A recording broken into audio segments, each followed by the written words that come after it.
Libertópolis presenta Libercátedra, un espacio donde expandirás tu mente e ideas y aprenderás varias lecciones para aplicarlas en tu vida personal. Con Martín Krause, con el patrocinio de San Martín.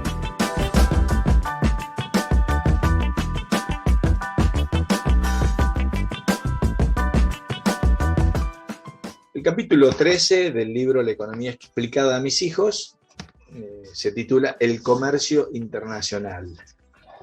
Bueno, claro, el comercio internacional ha sido uno de los temas que dieron origen a esta ciencia que es la economía. Una de las cosas que precisamente se empezaba a discutir intensamente cuando nace la economía como una disciplina es precisamente el comercio internacional. Predominaban en ese entonces, sobre todo en el caso de Inglaterra, ideas que se conocieron entonces y que aún hoy denominamos ideas mercantilistas. Las ideas mercantilistas no eran en realidad una teoría económica o una teoría que hubieran desarrollado economistas. Debo decir que en esa época ni siquiera había economistas, había filósofos que hablaban sobre temas de economía, pero no habían sido ellos quienes desarrollaron estas ideas, sino mercaderes. Y los mercaderes que querían obtener algún tipo de beneficio, al igual, digamos, que los del monopolio que trató el capítulo anterior. Solo que en este caso, en vez de tratar de buscar un monopolio legal por parte del Estado, lo que se busca es algo similar, pero a través de una barrera al ingreso de competidores extranjeros, ¿no es cierto? Una barrera al ingreso de las importaciones. Entonces, las ideas mercantilistas lo que planteaban era que había que fomentar las exportaciones y frenar las importaciones para que el rey y el soberano de esa forma acumulara mayor cantidad de metal, de oro. En ese momento el comercio internacional se pagaba, digamos, con moneda metálica, de oro o de plata.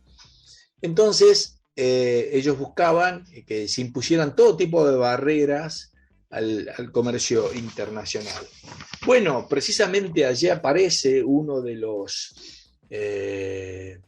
el pionero, digamos, a quien reconocemos como el padre de la economía, aunque no haya sido el primero que empezó a escribir de esto, que es Adam Smith, quien en su libro La riqueza de las naciones plantea un desafío muy duro a estas ideas, diciendo, miren, la riqueza de un país no depende de la cantidad de oro que tenga el soberano, sino que depende de la cantidad de producción que se realice en ese país. Es la producción lo que hace rico a un país y no el oro que pueda acumularse porque hay más exportaciones que importaciones.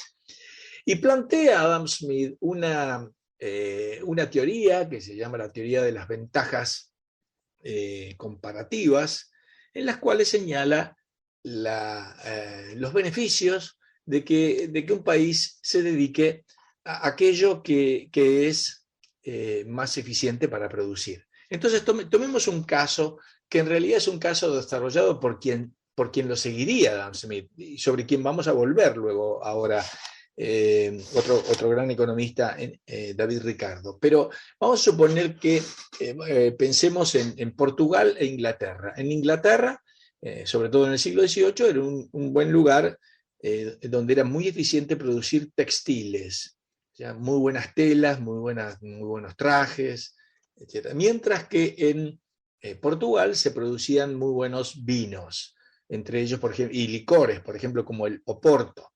Entonces, lo que plantea Smith es que está claro que a estos dos países le conviene dedicarse cada uno a lo que hace mejor.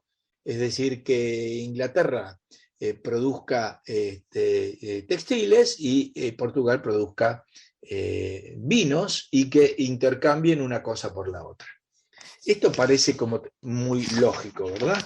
Pero luego vendría otro economista, David Ricardo, quien plantearía una teoría que es mucho más desafiante y diría más difícil de entender, por lo cual le voy a dedicar un par de minutos. Esto está reflejado en el libro, en la historia de Sinbad, el marino. Reconocerán la figura esta de Sinbad, el marino que recorría los mares, el mar Arábigo e Índico, y realizaba comercio por toda la región. David Ricardo lo que dice es que no es solamente eficiente realizar un intercambio si Inglaterra hace mejor textiles y Portugal hace mejor vinos, sino que además lo sería si incluso Portugal fuera más eficiente en ambas cosas. Porque incluso en esa circunstancia le conviene a Portugal dedicarse a aquello en lo cual sea relativamente más eficiente y dejar que el otro producto lo haga Inglaterra e intercambiarlo. Esto parece muy raro y muy difícil de entender, por lo cual yo voy a buscar un breve ejemplo del fútbol. Pensemos, por ejemplo, en un jugador como Messi. Y pensemos que Messi también es muy buen jardinero. O sea, es muy buen jardinero y muy buen jugador de fútbol. Y un domingo la mujer le dice, Leo, mira, hay que arreglar el jardín, que hace mucho que no se hace, y entonces él tiene el dilema de qué hace, si se queda a arreglar el jardín o va a jugar al fútbol. Creo que todos entenderemos que a él obviamente le conviene ir a jugar al fútbol, porque si bien es mejor en las dos cosas, es mucho mejor jugando al fútbol que siendo jardinero.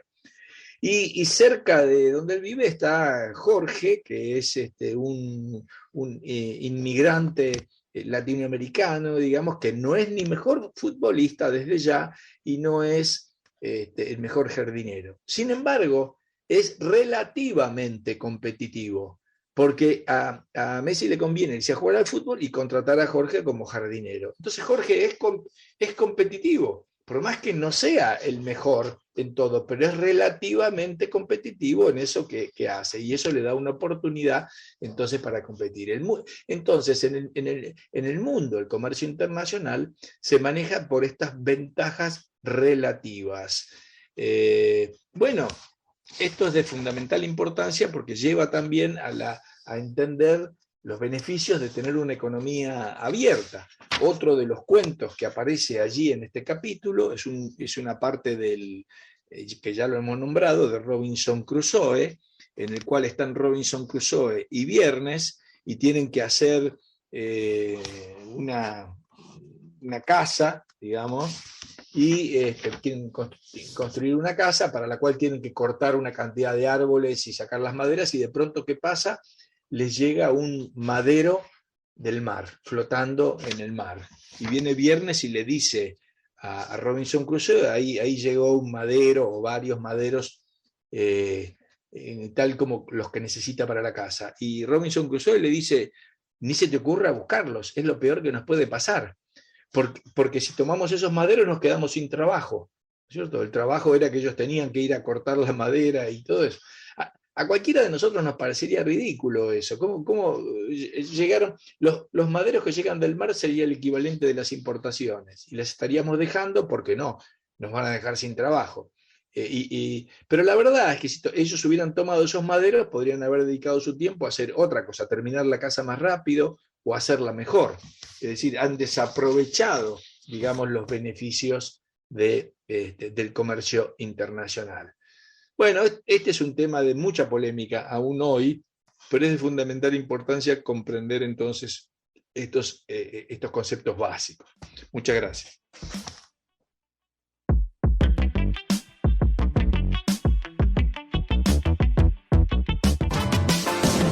Libertópolis presentó Libercátedra, un espacio donde expandirás tu mente e ideas y aprenderás varias lecciones para aplicarlas en tu vida personal, con Martín Krause, con el patrocinio de San Martín.